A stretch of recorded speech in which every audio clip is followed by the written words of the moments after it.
Protection against arrest and detention. Okay, article 22 क्या करता है? प्रोटेक्शन करता है उन पर्सन की जो अरेस्ट हुए हैं या डिटेंट हुए हैं। डिटेंशन टू टाइप की होती है, एक तो पनिशटिव मतलब पनिशमेंट आफ्टर ट्रायल और कन्विक्टिंग, और एक तो preventing punishment without trial and conviction.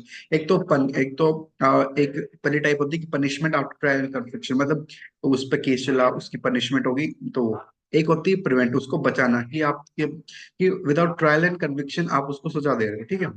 The first part of article 22 deal with the ordinary law include right to be inform. उस पर्सन को इन्फॉर्म किया जाएगा कि आपको किस क्यों अरेस्ट किया गया।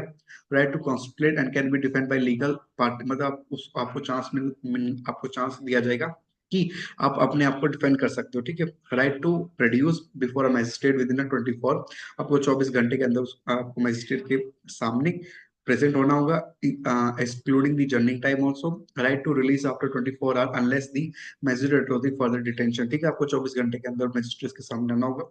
सेकंड पार्ट जो आर्टिकल 22 का प्रिवेंट करता है, प्रिवेंटिव डिटेंशन लॉ क्या बोलता है कि protection under this article will both citizen as well alien वो होते हैं जो इस कंट्री के है नहीं, they are non citizen, including the following. फिर कैट detention of person can not be exceed 3 month unless the adverse report जजेस ऑफ हाई कोर्ट, जो उसकी प्रेसिडेंट है उसकी डिटेंशन और 3 महीने से ज्यादा नहीं होनी चाहिए, ठीक है। और उसके पास रिपोर्ट होनी चाहिए, सफिशिएंट कॉज होना चाहिए कि उसको क्यों मतलब पनिश उसको क्यों अरेस्ट किया गया। और the ground of detention should be communicate to the detenu, और the detenu should be afford an opportunity to make represent against the detention of order, ठीक है।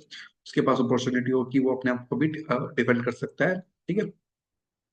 तो स्टूडेंट ये था आर्टिकल नंबर 22। तो I hope it is clear.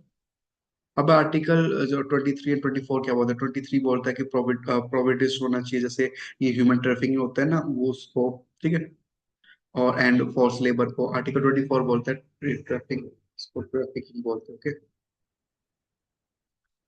Trafficking.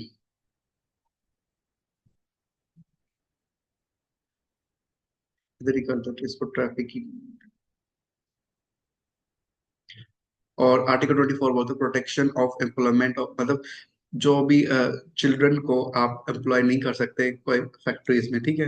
Right to freedom of religion article 25 to 28 बोलता है, ठीक है।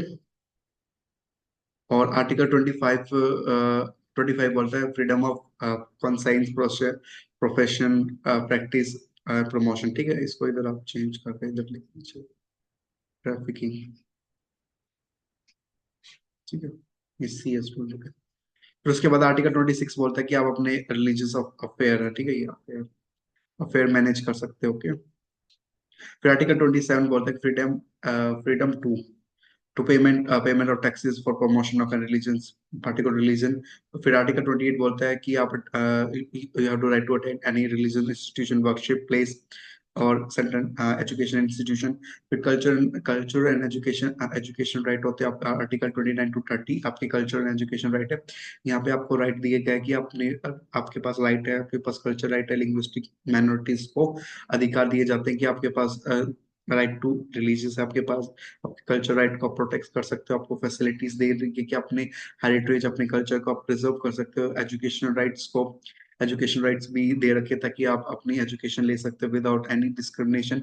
Right to constitution remedies 30 to 35, जो आपको मैंने बताया कि अगर आपको जो फंडामेंटल राइट अगर आपको वॉलेट हो रहा है, आप डायरेक्टली सुप्रीम कोर्ट में जा सकते हो, ठीक है। और आर्टिकल 22 में आपके पास 5 रिट्स हैं, ठीक है, वो भी पढ़ेंगे आप, ठीक है। ये क्या बोलता है कि यहाँ पे, हाँ, तो ठीक है, इसमें इसमें आपको 5 रिट्स भी हैं, ठीक है, 5 रिट्स भी हैं, उसको भी हम भी पढ़ेंगे, ठीक है, ओके। आई गेस वो भी है नहीं, तो let me just add the वो रिट्स वाली पेज।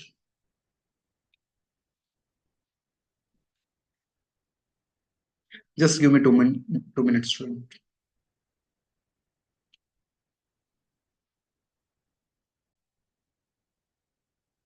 तो स्टूडेंट अब हमारा टॉपिक रह चुका है रिट्स का, ठीक है।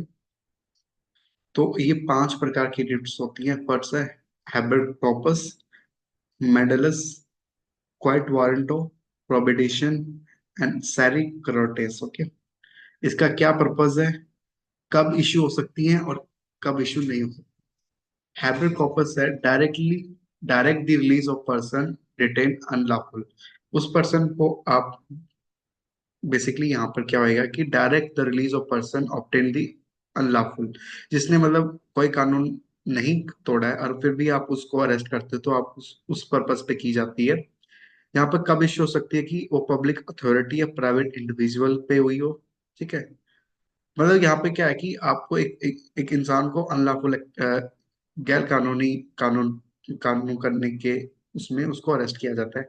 वो कौन इशू कर सकता है? पब्लिक अथॉरिटी और प्राइवेट इंडिविजुअल। और कब आप can't be issue against in reason में उसको हम इशू नहीं कर सकते कि कोई लॉफुल डिटेंशन है, प्रेसिडिंग कंसर्न है, या फिर detention outside the court jurisdiction. Okay, फिर मेडलिस्ट है direct to the public authority to do duty. Direct public authority उस पर कर सकती है। यहाँ पे किसके against issue? Public body, corporation या कोर्ट या ट्रिब्यूनल्स या गवर्नमेंट के लिए। यहाँ पे आप नहीं कर सकते। ओके, फिर क्वाइंट वाल्टो है direct a person to vacate an office और एज्यूम रॉन्गली। हमने उस पर्सन को डायरेक्टली रॉन्ग एज्यूम कर दिया, उसका ये पर्पस है। ओनली अगेंस्ट जस्टिस और क्वाजी अथॉरिटी यहाँ पे इशू कर सकती है। ठीक है, ये यहाँ पे नहीं कर सकते। प्रोबिटेशन मतलब prohibition lower court from proceeding on a case. यहाँ पर आप लोअर कोर्ट को प्रोसीडिंग करने से मना कर देते हो। जैसे हाई कोर्ट को मना कर देते तो सीधा केस सुप्रीम कोर्ट में जाएगा, judiciary quasi judiciary administrative authority. ठीक है, फिर सैरेट टॉरस का मतलब a higher court remove a proceeding from a lower court and bring it before itself। जो हायर कोर्ट है वो उस प्रोसीडिंग लगी हुई है लोअर कोर्ट में, वहाँ उस प्रोसीडिंग को वो हटा सकता है। ठीक है, अब सुप्रीम कोर्ट में ला सकता है। ठीक है, यहाँ पे सिक्योरिटी कॉन्स्टिट्यूशन ऑफिसर के लिए, और यहाँ पे इशू नहीं कर सकते। ठीक है, ये कॉन्स्टिट्यूशन प्रोविजन आर्टिकल 32 है जो इशू कर सकता है रिट सुप्रीम कोर्ट। ठीक है, आर्टिकल 226 हाई कोर्ट कर सकता है। ठीक है, बिफोर 1915 ओनली हमारे पास हाई कोर्ट का था, कोलकाता बॉम्बे और मद्रास का था, इनके पास पावर थी इश्यूज की बिफोर 1915। ओके, कैरेक्टरिस्टिक्स क्या है, पर्पस क्या है उसका इश्यू का? रिट्स आप क्यों मतलब अगेंस्ट इसके एक पर्सन के लिए भी हो सकता है, गवर्नमेंट के पे भी आप रिट्स को कर सकते हो। Right to refuse exercising writs jurisdiction. Supreme court के पास क्या? Only to enforce fundamental right. आप फंडामेंटल राइट इन्फोर्स करने के लिए आप यूज कर सकते हो। Locate anywhere throughout the territory of India. Okay, फिर हाई कोर्ट है to enforce legal as well as fundamental right. Located only with the territory. Okay, territory के में होगा और ये मे रिफ्यूज। ओके, तो स्टूडेंट ये था हमारा,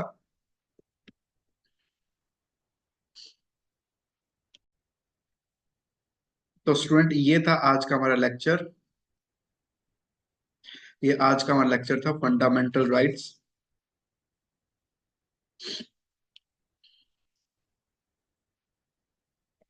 पार्ट 2, जिसमें हमने फंडामेंटल राइट्स, मैंने आपको बोला था कि हम डिटेल में पढ़ेंगे, और हमने ये जो टॉपिक है कंप्लीट कर लिया है। ठीक है, now fundamental rights is clear from, now fundamental rights complete from my side. Okay, if anybody facing any doubt, please rewatch the lecture, and after rewatch the lecture, your doubt is not resolved, please, you are free to contact me in the comment box. Okay, and if you need the PDF of this class, so comment down PDF so I can provide you PDF. Okay, and please share your valuable feedback. Okay, and thank you student for watching. Okay, and tomorrow topic is after part 1 part 2 के बाद हमारा। Okay, तो thank you student for watching, have a nice day.